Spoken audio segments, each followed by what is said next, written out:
Hola, muy buenas noches. Mi nombre es Francisco Javier Juárez Torres, mi matrícula es BNL 081965 y estoy cursando el bachillerato en la Universidad CNCI Virtual. En esta ocasión contestaré una serie de preguntas para mi proyecto integrador de la materia Física 2.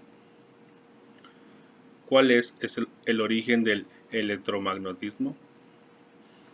En el año 1800, Alessandro Volta fue un físico italiano que creó una batería eléctrica, conformada por una pila de discos de cobre y zinc, que terminaba en sus extremos con una conexión alámbrica que permitía el paso del flujo eléctrico.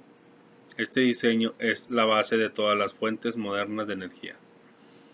En el año 1820, el físico Hans Christian Oerth descubrió por accidente que en una brújula situada en el centro de un circuito eléctrico se orientaba perpendicularmente a los cables conectados a una batería, de tal manera que demostró que la electricidad generaba una fuerza similar a la de los imanes, es decir, producía un cuerpo magnético.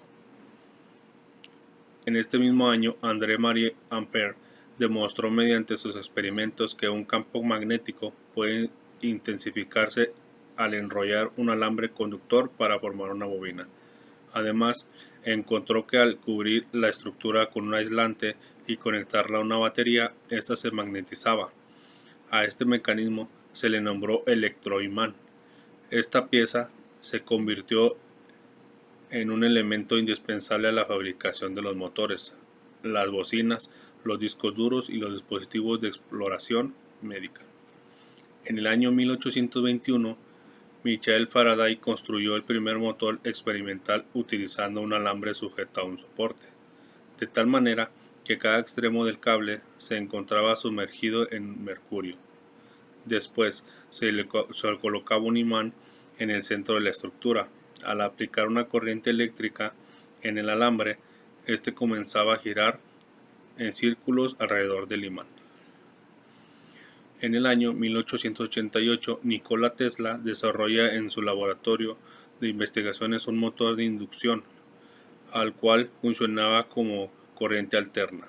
Las aplicaciones son muy importantes en la actualidad, ya que es la base del funcionamiento de ciertos aparatos electrónicos como la lavadora, la licuadora, los refrigeradores, las sierras y los centros de entretenimiento. ¿Cuáles son los tipos de imanes y cuáles son sus propiedades? Los tipos de imanes son permanentes y transitorios. Los permanentes son imanes de origen natural, es decir, se encuentran en el medio ambiente y no fueron elaborados por el ser humano. Debido a ello, sus propiedades magnéticas duran largos periodos, incluso llegan a sobrepasar los 1000 años. Y los imanes transitorios se trata de piezas artificiales imantadas que se fabrican con diversas clases de aleaciones, como el hierro combinado con el níquel y el aluminio, o el hierro con el cromo y el cobalto o el molibdeno. Esta clase de características magnéticas se presentan en lapsos cortos que permanecen desde algunos segundos hasta determinados días. Explica la teoría del magnetismo.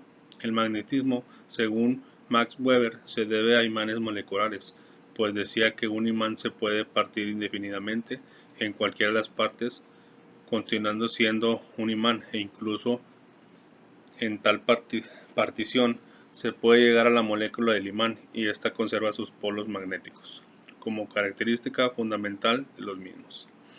Esta teoría establece también que el proceso de imantación de cualquier material ferromagnético consiste en alinear los imanes moleculares en filetes magnéticos, que antes de la imantación tenían direcciones aleatorias cada uno.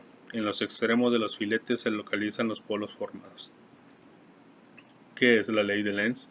La ley de Lenz dice que el campo electromagnético inducido tiene una polaridad que produce una corriente cuyo campo magnético se opone al cambio de lo que la produce cuando el flujo magnético está aumentando.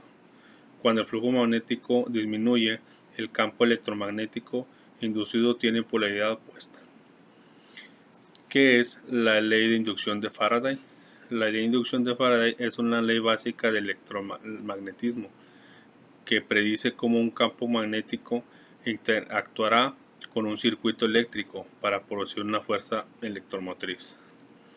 Es el principio fundamental del funcionamiento de transformadores inductores y muchos tipos de motores eléctricos, generadores y solenoides. Muchas gracias.